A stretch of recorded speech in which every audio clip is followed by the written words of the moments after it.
Bueno, estamos conectados ya con Jorge Vaca. Mientras toda la gente empieza a llegar, les doy la bienvenida a una nueva entrevista con uno de los artistas jóvenes más interesantes, ya se van a dar cuenta por qué, y con una proyección y con una carrera supremamente sólida, que con el paso de los años cada vez se vuelve más potente, más interesante, y su obra se vuelve mucho más contundente. Una voz, yo diría, política del arte, y un artista que en su obra genera bastantes planteamientos, inquietudes y sobre todo mueve las fibras de la gente que está viendo su obra. Su mensaje es duro, pero su manera estética y su manera diferente de mostrar las temáticas del país y la forma en que ve el mundo es bastante particular, y por eso se ha ganado un nombre cada vez, como lo dije antes, más establecido, más fuerte en el mundo del arte nacional. Estamos hablando de Jorge Vaca. Antes de entrar a hablarles un poquito más de su trayectoria, quiero darles las gracias por estar siempre ahí los viernes acompañándonos. Jorge está en este momento en su estudio en San Felipe. Aprovecho para mandarle un saludo súper especial a mis amigos de Estudios 74, a toda la gente de San Felipe, a mis amigos artistas de San Felipe, los extraño y tengo un recuerdo maravilloso de todos ustedes. Y vale contar esta anécdota. Ahí donde está sentado Jorge Vaca, estuve yo bastante tiempo sentado, era mi taller, que lo compartía con la maravillosa y gran amiga Alicia de la Torre. Jorge, bienvenido, ya hay gente conectada. Muchas gracias antes a Odette Ferré, Arts and Culture Management, por estar siempre ahí pendiente, compartiendo todos estos contenidos. Jorge, si quieres, puedes entrar a mi muro y compartir ya en tu muro para que los seguidores tuyos y tus contactos también estén viendo la entrevista en directo. Y ahorita vuelves al horizontal. Como les decía, ese estudio allá donde está Jorge, mientras él hace allá la maniobra de compartir en su muro la entrevista, ese lugar en el que Jorge está me trae gratos recuerdos maravillosos de mi estadía ahí. Bueno, Jorge se nos quedó paralizado un momentico, ya me imagino que volverá pronto porque se salió de la aplicación. Voy a contarles un poco acerca, mientras Jorge llega, para no perder tiempo, y ahorita retomamos esta historia. Jorge es un artista de la Universidad de los Andes, con énfasis en medios electrónicos. Muy interesante su propuesta. Voy a avisarle a Jorge que tiene que refrescar y para que pueda volver a estar en video con nosotros. Voy a decirle por acá, refresca, o vuelve a entrar. Ahí vuelve. Listo, Jorge. Ponlo horizontal para que quedemos en el mismo formato. Ya volví. ¿Ya volviste? ¿Y ya me oyes bien? Bueno, Oscar, pues muchas gracias por la invitación. Pues quien no se sonroja con ese tipo de presentación, realmente pues es muy grato. Uno, ver a los amigos, y dos, pues que estén escuchando, que lo que uno dice, que estén interesados y pues que hablen de tan grata manera del trabajo que uno realiza. Realmente pues me saca una sonrisa. Y pues siempre es un placer conversar contigo. Es cierto, es cierto. Entonces me siento muy contento. Hemos tenido la oportunidad de hablar muchas veces y de discernir sobre muchísimos temas, y por eso fue que consideré que era muy interesante que la gente oyera a Jorge Vaca y entendiera cuál era su planteamiento frente al arte. Estaba empezando a hacer una introducción adicional, contándoles que Jorge Vaca es un artista de la Universidad de los Andes con énfasis en medios electrónicos y es especialista en historia y teoría del arte moderno y contemporáneo. Aparte de eso, es magíster en tecnología y estética de las artes electrónicas. No crean que esa juventud no le ha dado tiempo para estudiar y estudiar mucho y con seriedad. Jorge estuvo vinculado como investigador asociado al proyecto Documents of the 20th Century Latin American and Latino Art. Y fue este proyecto coordinado por el International Center for the Arts of the Americas, oficina inscrita al Museo de Bellas Artes de Houston, Texas, en Estados Unidos. Vamos a ir hablando de la carrera de Jorge en distintas facetas. Empecemos, Jorge, por preguntar un poco acerca de esos inicios en el mundo del arte. ¿Dónde surgió ese interés particular por el mundo del arte, pero específicamente en los medios electrónicos? Pues yo la verdad quería ser pintor, Oscar. Yo quería ser Picasso cuando era adolescente. Entré a la universidad y me encontré con Carmen Gil, con Eduardo Pradilla, con Milú y con otra serie de personajes que pues manejaban el departamento de medios, como ellos lo llaman.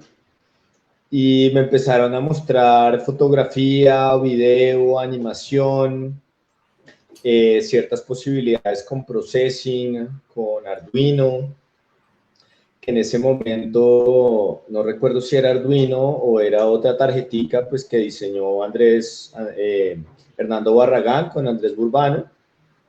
Y yo empecé a meterme como con el cuento de, más que todo, el video y de la fotografía, y algunos prototipos de electrónica, como a empezar a aprender a soldar, a quemarse las manos con una resistencia, a ir a comprar cables a la Novena, allá abajo de los Andes.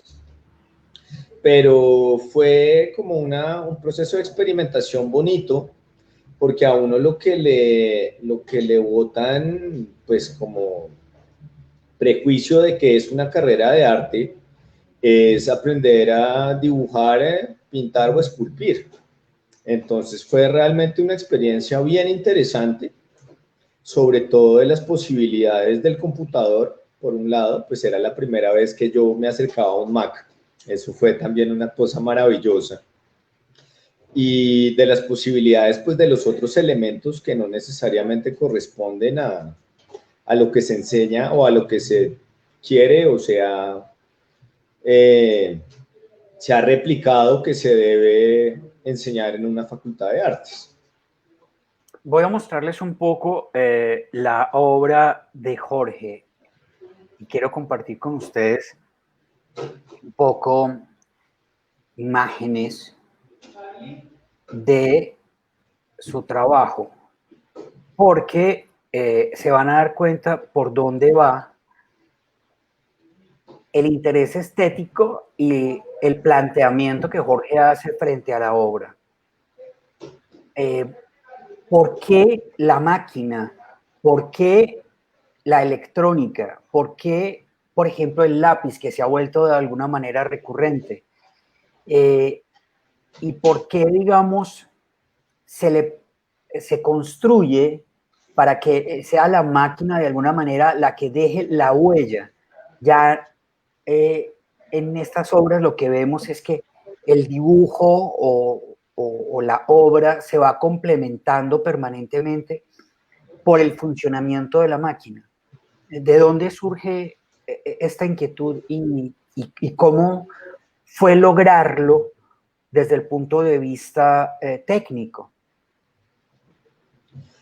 Pues Oscar, ese fue un aprendizaje duro, digamos, a mí me interesa mucho la metáfora de la máquina, como en el hacer. Yo tengo una condición particular que es que yo soy epiléptico, no sé, creo que tú sí lo sabías, Sí. pero atado a mi epilepsia, que pues tiene crisis convulsivas una vez cada 2 o 3 meses, tengo un problema de memoria a corto plazo fuerte. Es una cosa muy extraña porque mi memoria académica es bastante buena, lo que leo lo recuerdo, pero las cosas del día a día no son tan, no perduran tanto. Entonces el cuento es que desde ahí a mí me empezó a interesar la memoria y el cuento de cómo se guarda la memoria, cómo se escribe la memoria. Y tuve la fortuna de empezar a trabajar con Carmen María Jaramillo, que pues la mayoría creo que de nuestros visitantes la recordarán. Para los que no la conocen, ella es una de las historiadoras más importantes que ha tenido este país para sobre todo para la sección de arte moderno e inicios del arte contemporáneo. Yo empecé a trabajar con ella como su monitor en clase, eventualmente pues trabajé en el proyecto en el que tú mencionaste ahorita, pero me metí un poco más como en el cuento de la historia del arte y de las ciencias sociales y de cómo se narran esos discursos, cómo se construye ese relato que va creciendo en el tiempo. Y la mayoría de las obras tienen esta metáfora de la máquina, porque la máquina pienso yo que es la perfecta representación de cómo se construyen los discursos, los relatos, y en últimas, cómo se narra uno mismo, cómo se narra la sociedad. Y muchas veces uno está por fuera. Entonces la metáfora de la máquina de alguna manera hace pensar a la gente en que hay algo que se está narrando, hay algo que está por fuera de ellos, pero que está todo el tiempo construyendo eso que ellos ven todos los días. ¿Y la política cómo entra a jugar parte de todo este discurso? Porque siempre hay una observación hacia las problemáticas sociales, hacia las problemáticas políticas, hacia las realidades del país. ¿Cómo entra a jugar eso y, de alguna manera, cómo es el proceso investigativo para poder adaptarlo e integrarlo a la obra?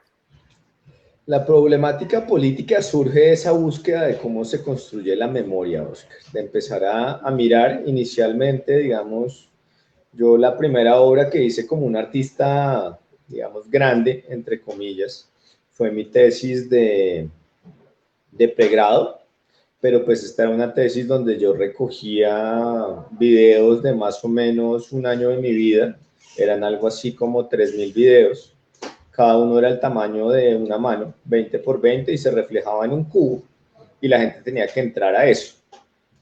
Vamos, esta es como una primera exploración. Después de trabajar en estos proyectos, yo me metí con el tema del arte y la tecnología, centrado sobre todo en la historia de la tecnología en Colombia. Después de eso, me puse, sí, exactamente ese. Después de eso, me puse a pensar pues en cuál era mi deber ser y lo que yo quería hacer con el arte, cuál era lo que yo quería comunicar.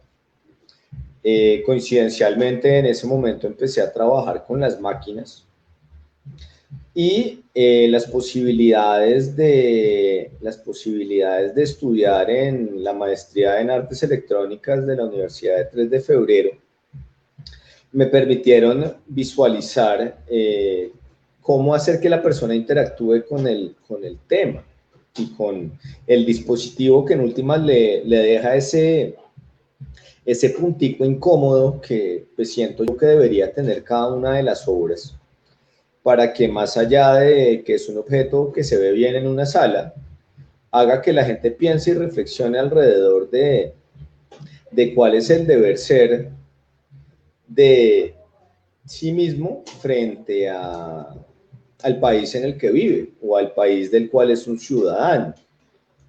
Realmente el interés político viene de una mezcla entre ese querer apropiarse y visualizar la memoria que desaparece todos los días y un interés por hacer algo al respecto, pudiendo tener las herramientas para que las personas se acerquen a esos objetos en un espacio de exhibición, teniendo en cuenta pues que las personas que acceden a los espacios de arte pues son un número, uno, reducido, y dos, corresponden a las personas de clase media alta del país por lo general. Ahí hay algo, digamos, que genera de alguna manera una limitante frente al público. Pero ya se sabe que es así, o sea, ya Jorge se ha dado cuenta con el paso del tiempo que la recepción de su trabajo pertenece de pronto a ciertos públicos, que está dirigida a ciertos públicos. ¿Por qué se ha dado cuenta de eso? Y digamos, ¿cuál ha sido la reacción de comprensión frente a la obra cuando está exhibida y cuando los trabajos están exhibidos en digamos, espacios o lugares donde el público de alguna manera no tiene un nivel académico que le permita hacer una transformación y una como traducción adecuada, por así decirlo, del planteamiento que tiene la obra? ¿Cómo llega a ese punto de entender que se necesita de alguna manera cierto bagaje intelectual para entender la obra? Sabes que las veces que la hemos mostrado afuera, esa pieza se ha mostrado una vez en España, una vez en México y una vez en Estados Unidos. Y la solución ha sido relativamente simple, digamos, en términos de hacer que las personas entiendan hacia dónde está hablando la pieza, pues que está en la pantalla. Esa pieza tiene una impresora adentro, una impresora de matriz de puntos, que está conectada a un computador, y el computador tiene todos los testimonios que están en el Basta Ya, que es un informe de memoria del Centro de Memoria Histórica. Lo que hace la máquina es que reimprime de todas las maneras posibles los testimonios hasta que revienta el papel. Ese proceso dura más o menos una semana. Son 8 días prendida en horario de museo, de 11 de la mañana a 5 o 6 de la tarde. Y la solución puntual fue poner el informe de memoria en la entrada de la sala. Entonces, como esto es un libro de 300 páginas donde está explicado y pues da cuenta del conflicto colombiano, pues se exhibía la máquina, generalmente se exhibe sola, andando en una sala, se ponía un texto curatorial que hacía referencia pues a qué representa la máquina, y en una pequeña mesa o en un pequeño estante el informe de memoria. Cuando la gente veía el informe de memoria, leía el prólogo, podía hojear el resto del libro, pero ya entendían el hacer de la máquina y en eso que van dando y van dando y van dando, pues hacia qué se estaba hablando. Y pues digamos, a mí lo que más me gusta de esta máquina en particular es que cada rollo es una pieza única, y eso hace absolutamente increíble el trabajo. Y que uno puede entender y puede como apropiarse de esa escritura en el tiempo, que también es una cosa bellísima, porque pues siento yo como colombiano, y pues no puedo negar que a veces uno simplemente apaga las noticias y dice ya no quiero ver más esto. Es una forma alterna y una forma mucho más cautivadora, porque engancha a la persona en el querer saber qué es lo que escribe la máquina. Y el interés del espectador se va porque tiene, o sea, se fija en la obra y se fija en el proceso, de alguna manera porque tiene un bagaje intelectual, porque si no, no comprendería qué es lo que está pasando. Simplemente vería una máquina repitiendo y repitiendo y repitiendo letras, textos encima de un papel y no pasaría, digamos, nada más frente al tema de reflexión. Pero ¿en qué momento, digamos, o sea, la obra, cada obra de arte tiene una vida propia y va resultando, y van pasando cosas que de alguna manera pues están fuera de nuestro control? Estaba concebida así para que la gente que la viera fuera persona, o sea, y la gente que la admirara de alguna manera y la entendiera, tuviera ese conocimiento intelectual, o de entrada, digamos, ya se sabía que no iba a tener ningún tipo de repercusión en otros públicos. Son obras, y generalmente son obras que están hechas como para ciertos nichos sociales. Yo pienso, y pues más de una vez hemos tenido esa conversación con diferentes personas, que la obra de Jorge Vaca como es una obra exigente, como que requiere que la gente piense, entienda, se tome como cierto tiempo para ver qué es lo que está pasando. Pero la obra que yo hago tiene mucho que ver con el colombiano, con qué se siente ser colombiano, tal vez un poco con ese sinsabor de las instituciones en Colombia, ese sinsabor de levantarse un día y decir, uy, ya no quiero ver el noticiero porque son 30 malas noticias una detrás de otra. Sí tiene limitantes de público. Claramente es una obra que si circula por fuera tiene que llevar un texto curatorial o un documento muy bien armado que diga, bueno, es que esta obra habla del contexto colombiano y en Colombia hay X número de muertos al año o hay tantas constituciones. Digamos, la pieza de las constituciones es divertidísima porque esa pieza salió de las 16 maquinitas chiquitas que acabas de poner la foto. Esa pieza salió de una conversación con un estadounidense.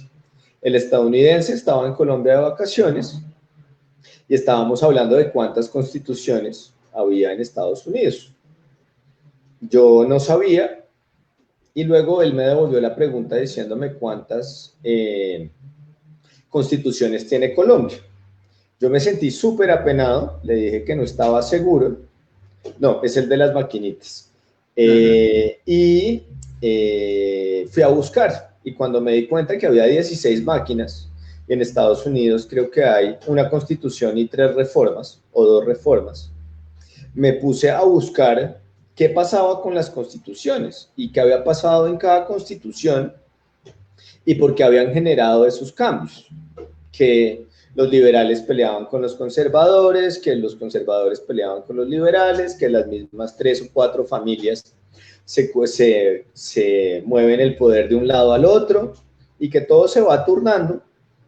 Entonces, de cierta manera, yo siento que lo que yo hago sí tiene una responsabilidad política, tiene una responsabilidad social, y al mismo tiempo, pues yo procuro y hago básicamente el mismo proceso que haría para escribir un ensayo, que era lo que me estabas preguntando ahora.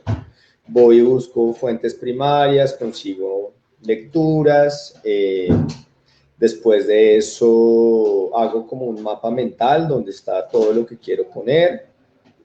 Eventualmente se aparece una metáfora adecuada porque yo tengo máquinas, pero tengo serigrafías, pero tengo cajas de luz, pero tengo esculturas, pero tengo espejos. Sí, no, como que realmente la solución no es lo importante, el medio de la solución no es lo importante. Lo importante es que la metáfora sea la adecuada para que la persona entienda o reflexione alrededor de lo que estoy haciendo. Digamos, yo he tenido dos grandes fortunas en la vida académica. Una, pues fue haber trabajado con Carmen María, como lo dije hace un rato, y la otra es haber sido el asistente personal de Ana María Lozano, que pues es otra de las grandes plumas de la historia del arte de nuestro país. Y con este tipo de personas, pues que llevan tanto tiempo estudiando y tanto tiempo escribiendo, uno aprende sobre todo a tener una mirada crítica, Oscar, y a pensar que no siempre tienen que ser las mismas soluciones y que el reto está en poder comunicar de forma adecuada lo que uno quiere hacer y conseguir el medio que efectivamente sirve para la obra. Digamos, no es lo mismo hacer gráfica que hacer maquinitas, o que la maquinita sea una maestra del grabado, con un lápiz, con un motor, con un carpintero. Eso es una cosa, sí, como que cada pieza busca su solución y uno termina encontrando la mejor forma de comunicar lo que se quiere comunicar. La obra de Jorge ha dado la vuelta por muchas técnicas, como lo estabas diciendo ahorita. De pronto ha habido instalaciones sonoras, otras veces la obra es una obra escultórica, a veces se va a lo gráfico, otras veces está lo mecánico. También están las cajas de luz, en fin. El medio no es realmente el soporte, no es realmente el problema es el cuestionamiento, la inquietud que Jorge tenga en ese momento frente a la realidad del país. Siempre es eso, siempre es la realidad del país. El punto de partida siempre es esa reflexión política, social, económica, la que se convierte en la inspiración de Jorge, o ha habido momentos donde se puede ir hacia otros lugares y volar con la imaginación a cosas mucho más personales y más íntimas? Yo creo, Oscar, que la pregunta casi siempre es alrededor de cómo se construye la memoria. Y yo sí creo, porque digamos, para venir a hablar contigo, yo me senté a revisar la página web y miré cada una de las obras. Y es más una pregunta sobre la narrativa de memoria de país. Digamos, yo pienso que esa es como la directriz que hay alrededor de lo que yo he hecho en estos algo más de 10 años. De vez en cuando sí como que hay un interés puntual, personal, que uno dice, bueno, me interesa hacer un comentario alrededor de cómo se robaron la bandera, por ejemplo. Entonces se hace una cajita de luz donde está el escudo, pero el escudo ya no tiene cosas. Entonces se robaron el gorro frígido, se robaron las monedas, se robaron el laurel del cóndor y se robaron el istmo de Panamá.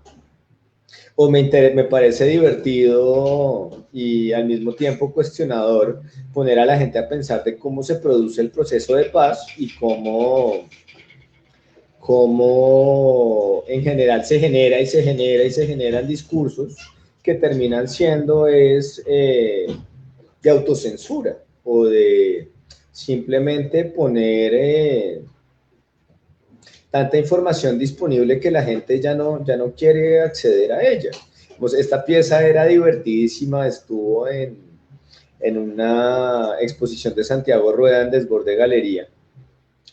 Y la gente, cuando entendía qué era lo que hacía la máquina de poner a dialogar a Uribe y a Santos, y los dos generaban la misma cantidad de basura en simultáneo, la gente se reía.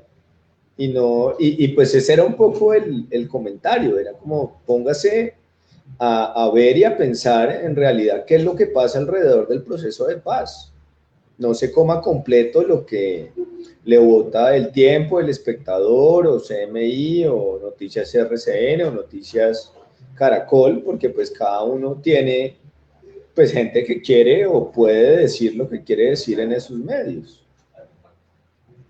Y realmente también el cuestionamiento es ese, es que estamos saturados de discursos y cada discurso nuevo, cada vez que se replantea el discurso, es como si el discurso anterior perdiera vigencia y entonces vuelve y arranca y vuelve y empieza y se escribe sobre lo que ya está escrito y se escribe sobre lo que ya está escrito y la verdad de alguna manera se desdibuja y se convierte, es un mensaje realmente clarísimo, se convierte más en una confusión y en una mancha y en algo imperceptible, de difícil comprensión, debido a la cantidad de información que se emite diariamente y se reescribe y se reescribe y se reescribe sobre el tema. Realmente, ¿cómo lo ve desde su punto de vista esta realidad? Tanto discurso y ¿qué pasa? O sea, ¿realmente cuál es la conclusión? Yo pienso que la conclusión es que hay que ser críticos y es que hay que estar pensando todo el tiempo alrededor de lo que uno le ponen enfrente y lo que puede ver. Yo pienso y siento que el problema de un grueso de la población colombiana es que que traga completo, que no mastica y no tiene como ese ojo crítico en relación a. Vamos, me pasaba una cosa muy, muy chistosa esta semana, que alguien me decía que con Biden iba a entrar el comunismo a los Estados Unidos. Y yo le decía, oye, pero tú leíste bien lo que Biden está proponiendo. Y luego pues me tomé yo el trabajo, fui donde la persona, le eché el cuento y pues no era tan así. Y yo siento que muchas veces el problema del grueso de los colombianos, no de uno, de 42 millones, por decir cualquier cosa, es eso, que no hay como un interés serio por entender qué es lo que sucede. Digamos, en este caso, en el que se hace mapas de Colombia y serigrafía, se entra a otro tema completamente diferente y se corre un gran riesgo frente a lo estético, se corre un riesgo frente, digamos, a la manera llamativa, por así decirlo, de presentar una obra de arte.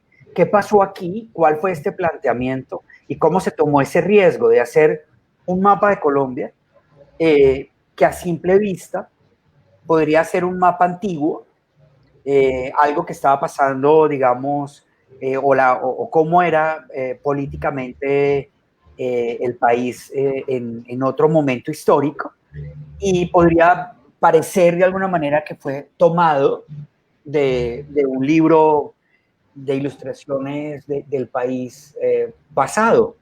¿Qué pasó aquí exactamente? ¿Cómo fue este planteamiento? Pues a mí esas piezas tienen un diálogo con la imagen que tú pusiste ahorita, que son los 5 nombres de Colombia sobrepuestos unos con los otros. Esas piezas fueron realizadas para una exhibición con Montenegro Art Projects hace un par de años. Y yo me estaba preguntando, pues, ¿cuál era nuestra identidad como país? Inicialmente, pues, estuvieron las constituciones, que son las máquinas pequeñas que vimos hace un momento. Después yo fui a buscar los documentos originales. Eso fue un tema larguísimo entre la Luis Ángel, el Archivo Nacional y la Biblioteca Nacional, después de que finalmente me dieron las imágenes, porque no permitieron pues acceder a los documentos originales en la hemeroteca. Yo hice un sándwich de esas tipografías originales que se llaman transposiciones patrias. Eso es como una metáfora de que el país que somos hoy, legalmente.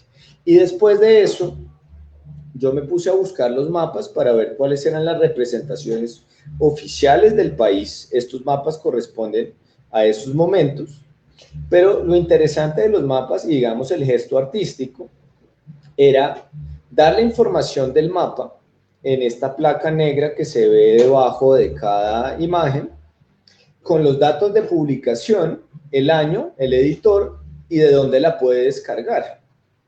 Porque yo escaneé esos mapas con un escáner de alta resolución, pero el reto está ahí. Digamos, yo le estoy diciendo, este es su país, aquí está la información disponible, pero usted tiene que comprometerse como colombiano a acercarse a ese país que desconoce y a esa historia que no siempre está presente. Y pues yo siento, incluso como cualquier otra persona en Colombia, pues que hay huecos en el relato nacional, hay momentos en que uno normalmente no conoce del todo, pero hay que tener una mirada crítica, y lo bonito de las obras es hacer pensar a las personas sobre esos momentos y esos espacios y esa responsabilidad. No sé si la palabra adecuada sea civil o nacional o de lo que es ser parte pues de estos 47 millones de personas. ¿Cree de alguna manera que los colombianos no tenemos sentido de pertenencia, que somos un país de alguna manera que se compromete con más con su región o inclusive más con su grupo social al que pertenezca, y no piensa en comunidad, no piensa en totalidad del país? No somos colombianos conectados, sino digamos alrededor del fútbol, y eso que ahí estamos divididos de alguna manera porque unos le hacen barra al uno y otros al otro. O sea, de alguna manera por eso es que nos polarizamos tan fácil, porque no entendemos al país como un todo y no sentimos esta patria como algo que nos pertenece. Yo siento, Oscar, que todo colombiano es colombiano cuando se va de Colombia, cuando vive en Estados Unidos, cuando está en Europa, cuando vive en Argentina, en México, pero más que un sentimiento de no estar comprometido con el país, yo siento que es más un tema de educación, de desconocimiento de ese relato nacional. Sí, siento que es un país donde pues la mitad de los colombianos quieren ser gringos y la otra quieren ser europeos. Y de hecho yo alguna vez escuché una frase que me marcó terriblemente.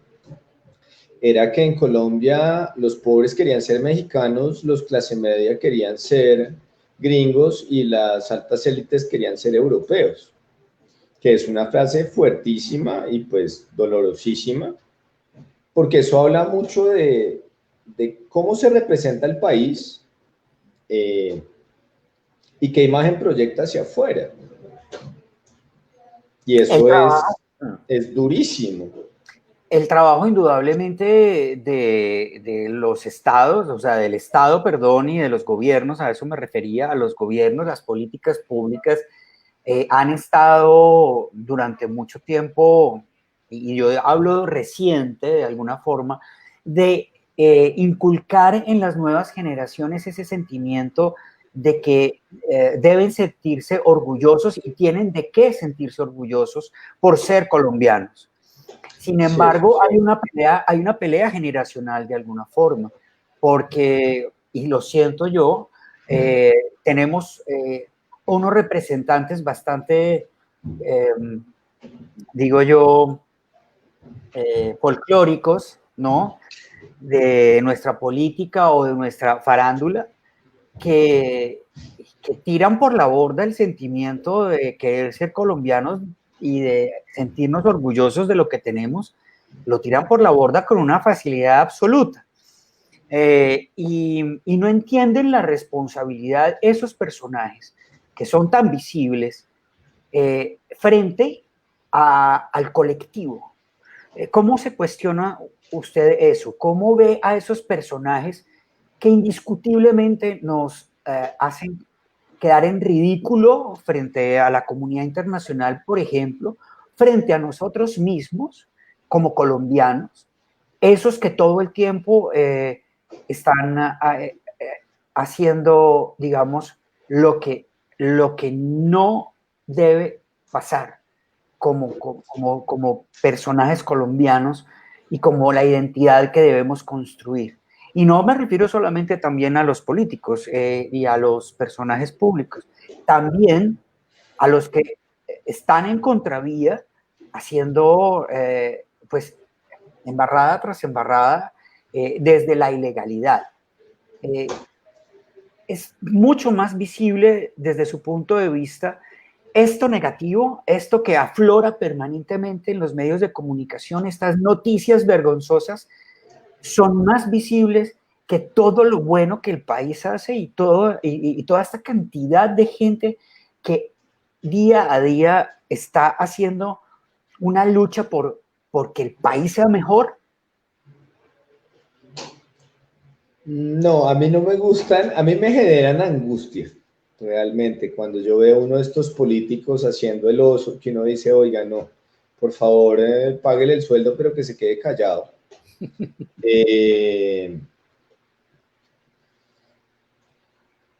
No, digamos, no me gusta trabajar con datos, a mí me gustan los datos, me gusta contar cosas, me gusta utilizar Big Data, digamos, yo he tenido varias piezas que he tenido la fortuna de poder sentarme a contar cosas en el acuerdo de paz, por ejemplo.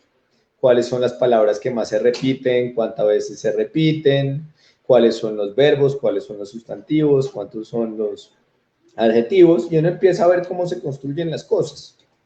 Entonces, no es uno el que está diciendo que es malo, sino yo le estoy diciendo lo que usted está produciendo, y desde ahí yo le estoy haciendo caer en cuenta de X o Y cosa. Digamos, a mí me interesa el discurso, a veces hay discursos buenos, a veces hay discursos malos, pero pues no sé si realmente lo que estoy diciendo es 100% cierto, pero en el punto de la memoria en Colombia, pues durante mucho tiempo se quería olvidar.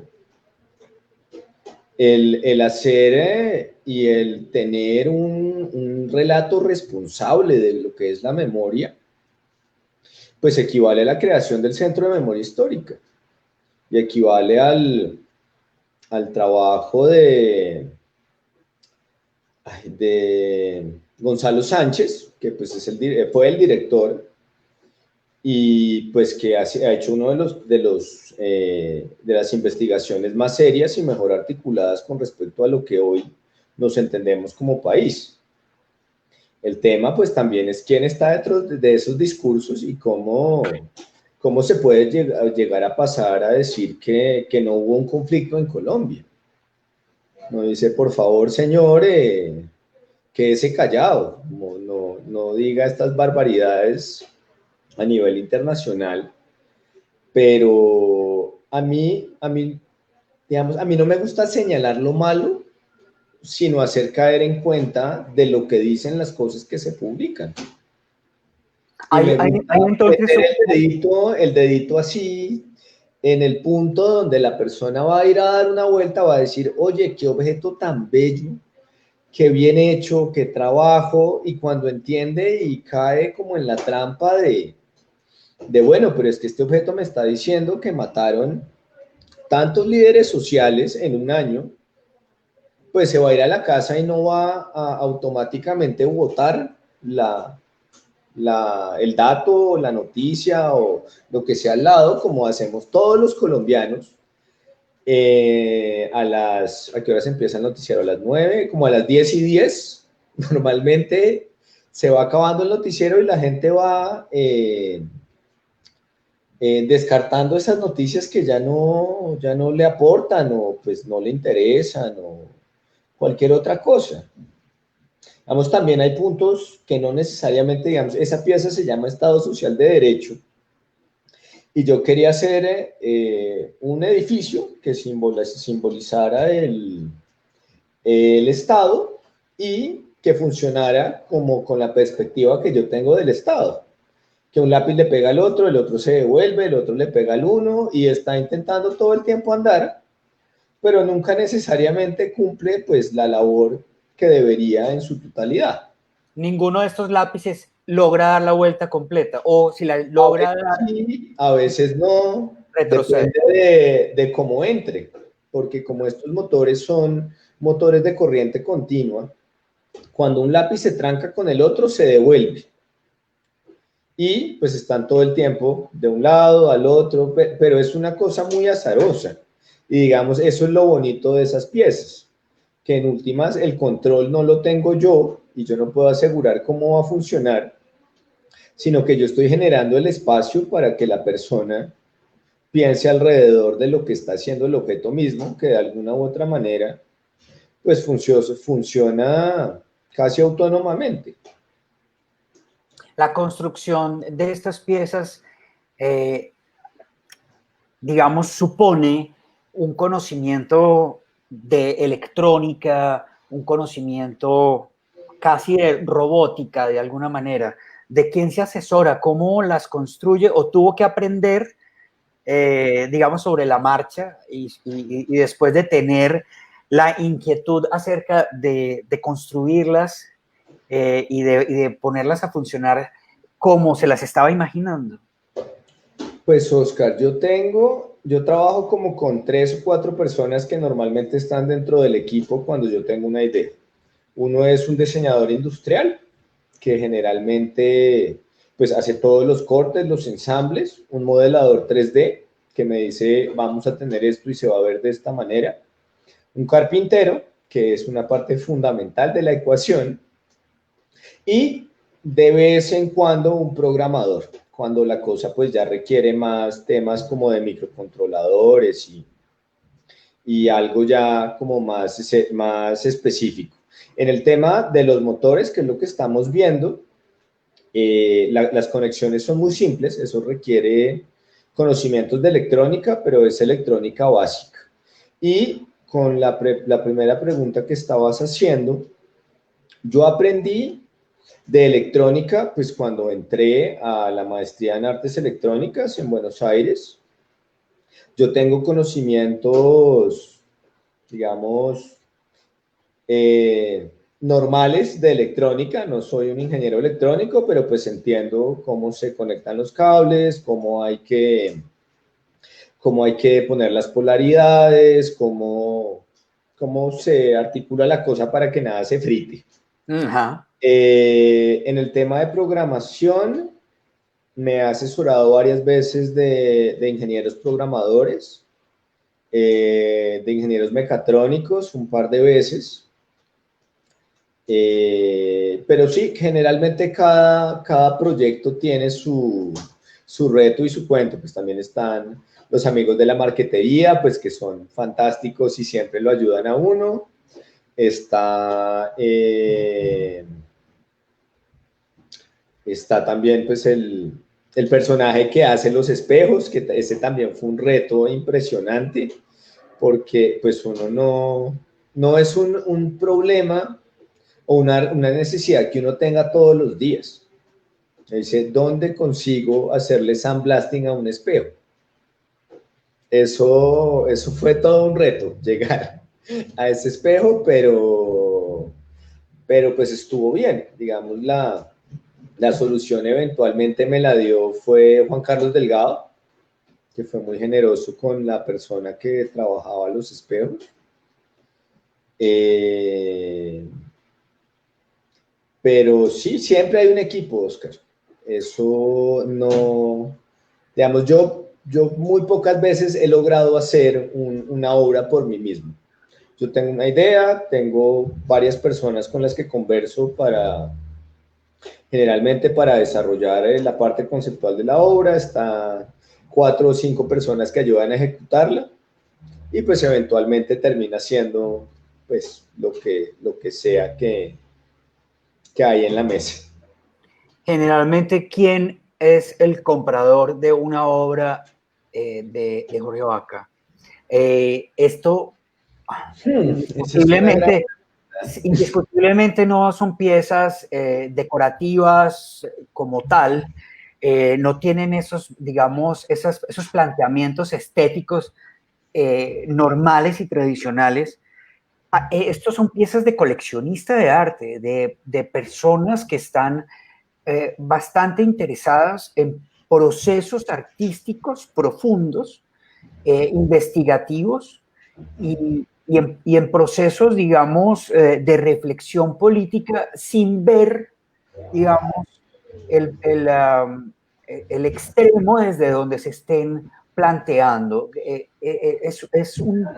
alguna manera un coleccionista que entiende que el arte eh, es, eh, es un discurso universal y que viene desde muchos puntos de vista y desde muchas esquinas y desde muchos planteamientos.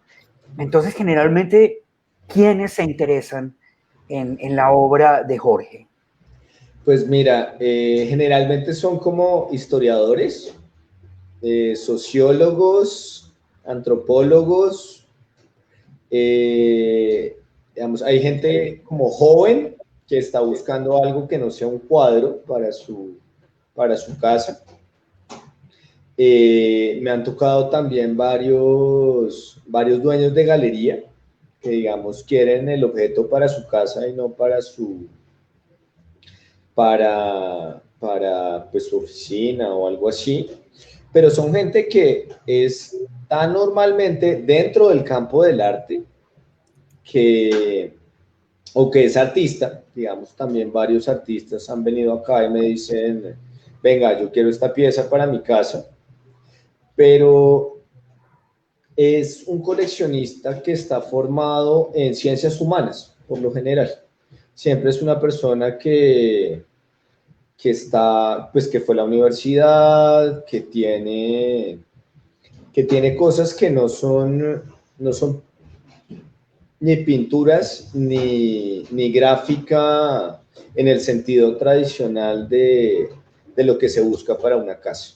¿Sintió como un riesgo eso, tomar esa decisión de alejarse, Pues digamos, de la estética tradicional en el sentido de lo que la gente espera encontrar en una exhibición de arte, pintura y escultura, digamos, desde la forma planteada, desde la forma o desde las formas tradicionales?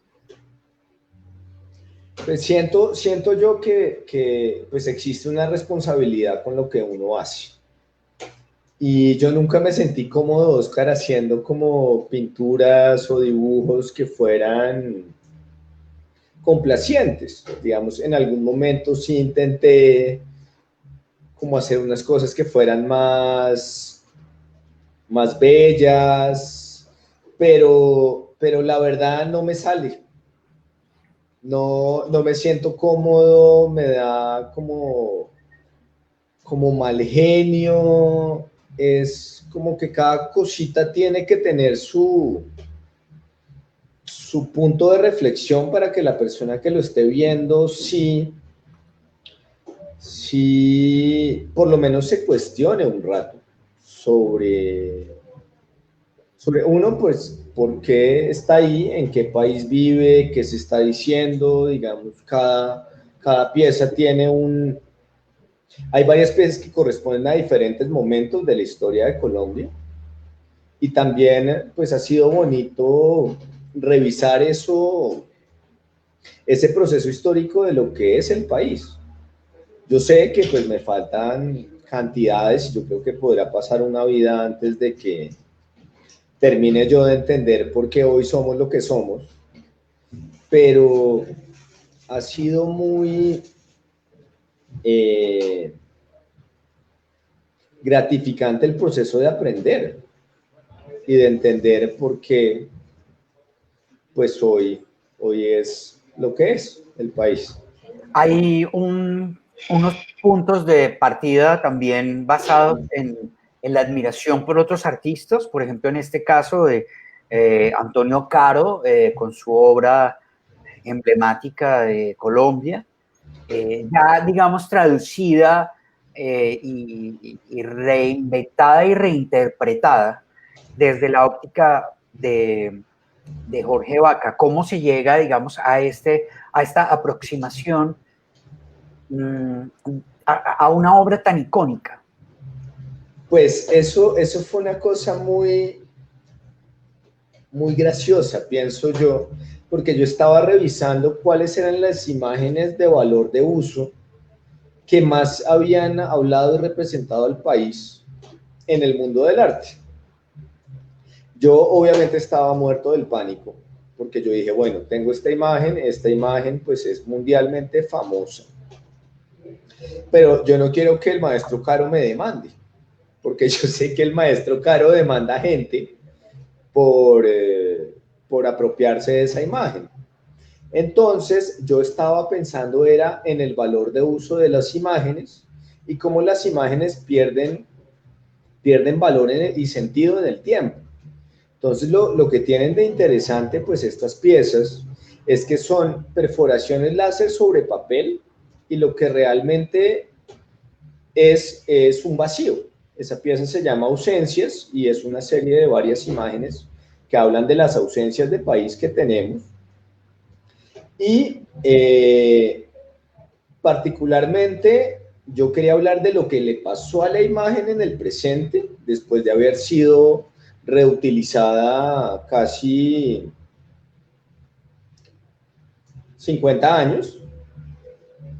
Y cuando vino el maestro Caro, yo lo vi entrar por la puerta en la exhibición y le dije, maestro Caro, yo quiero hablar con usted un momento. Y él me dijo, sí, claro, joven, ¿cómo le va? Vamos. Cuando llegó y vio la pieza, dijo, oiga, fantástico. Y yo estaba pues asustadísimo. Pues claro. Y ha claro. sido como de esos complementos que uno le bota y uno dice, uff, me salvé, porque pues tampoco es fácil. Digamos, a mí varias personas en diferentes momentos de la vida me han dicho, ¿y por qué usted hace estas copias?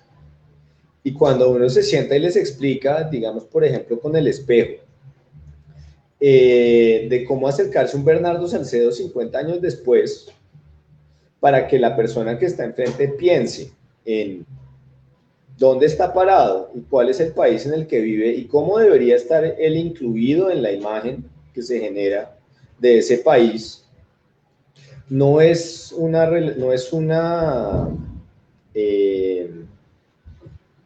asociación evidente. Digamos, tiene que tener ese tema de entender o de conocer un poco la historia del arte, aunque pues las dos obras son obras famosísimas y han estado pues en miles de lugares. El tema es pues que uno puede aprovechar esa historia para plantear nuevos puntos de pensamiento.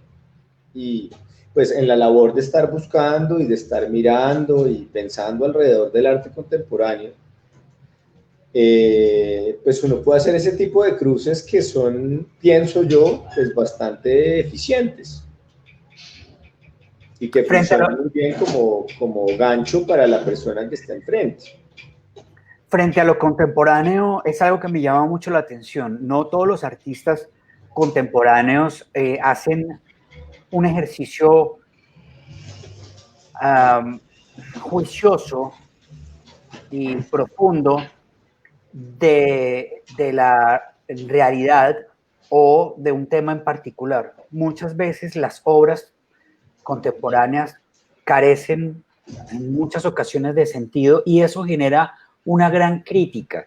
Y aparte de eso, de alguna forma, un rechazo de ciertos sectores sociales frente a ciertas manifestaciones artísticas. Inclusive, muchas manifestaciones de estas no son consideradas arte. dicen aquí hay un farsante haciendo este tipo de obra o de manifestación. ¿Dónde radica en el arte contemporáneo la diferencia? ¿Qué convierte estas obras, estos trabajos, estas reflexiones en arte, en una obra que tenga un gran contenido artístico? ¿Dónde está desde su punto de vista la diferencia? Uy, pues esa es una pregunta para escribir un libro, Oscar. Pues pienso yo que volviendo a pues, todo el análisis que hacen los historiadores, hoy una pieza de arte contemporáneo es una pieza que circula dentro del mercado del arte contemporáneo, que se exhibe en espacios de arte contemporáneo y que, mal que bien, se vende como arte contemporáneo. Yo he entendido mi práctica artística desde las ciencias sociales, porque pues así pues, fue la formación, así he realizado mi práctica desde pequeño. Pero hoy, en el presente, lo único que puede validar una obra es el mercado, los espacios de exhibición, las personas que escriben alrededor del mundo del arte sobre las piezas y pues el artista que lo hace, que fue formado como artista. Pero sí, es verdad que hoy se pueden ver desde una bolsa de papas fritas, que es arte contemporáneo, hasta, qué sé yo, una pintura de 2x1, no, perdón, de 4x1. Sí, yo tengo muchas críticas con respecto al arte contemporáneo, hay muchas cosas que simplemente o no entiendo o no me gustan, pero pues es un tema personal. A mí, por ejemplo, siempre me llamó la atención y siempre lo veo como arte, porque entiendo, obviamente, por mi preparación, entiendo el planteamiento de entrada. Y no sé si todo el mundo tenga el mismo ojo para ver las cosas. O sea, yo entiendo la carga que trae cada obra, y no solo la de Jorge, sino la de muchos. Me considero de alguna manera un buen, no crítico, porque no lo soy, pero logro, digamos, entender muchas cosas y muchos planteamientos solamente con tener la obra al frente. No me gusta mucho, y tengo que ser franco, no me gusta mucho el hecho de tener que irme al texto curatorial para entender la obra. Me parece que lo primero que yo hago es dejarme tocar y después ir al texto curatorial. Es mi ejercicio. Claro, pero en ese orden de ideas, lo que juega para cerrar la pieza es el título, ¿no? El título es fundamental. Yo pongo los tres pisos de madera con los lápices que se golpean y se golpean y se golpean. Y yo te digo, esta pieza se llama Estado Social de Derecho. Pues tú, ¿qué vas a pensar? Probablemente te saque una sonrisa de primerazo porque entiendes el comentario hacia cómo funciona el Estado colombiano. Claro, pero a eso voy. Muchas veces hay obras que ni con, y ahí sí soy crítico, digamos, frente al arte contemporáneo y la de cualquiera, que ni con la explicación del curador, del artista se entiende. O sea, aquí no hay nada. Pero ahí está también la magia del arte.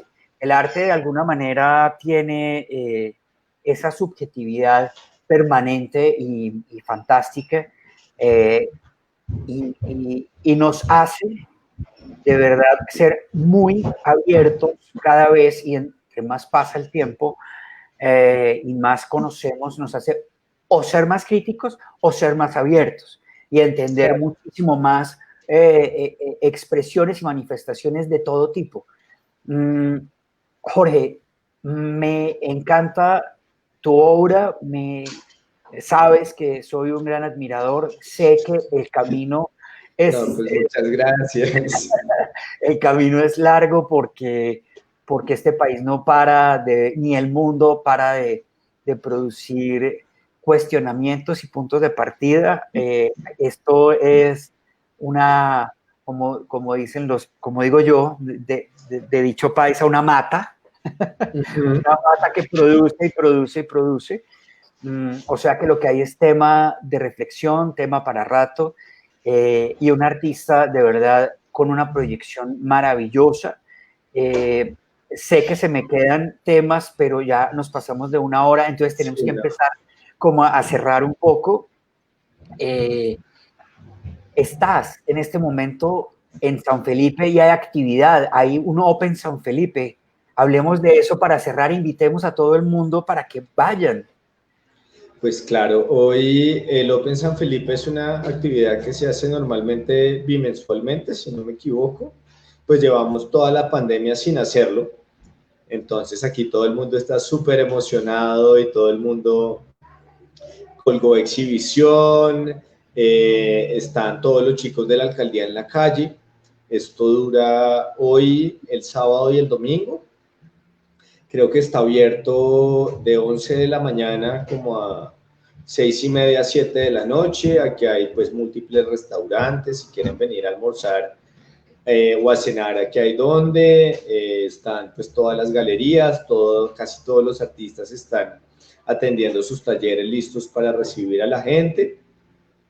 Y pues estamos súper contentos de que la gente vuelva, como no tener los visitantes para que vengan y conversen con uno, porque en últimas pienso yo que el arte pues es una conversación y siempre es increíble escuchar a las personas que vienen y le dicen, oiga, yo en la vida hubiera pensado en esta solución, y luego uno se queda hablando con él o con ella 20 minutos y descubrió una persona fantástica que de otra manera pues nunca se hubiera cruzado en su haber.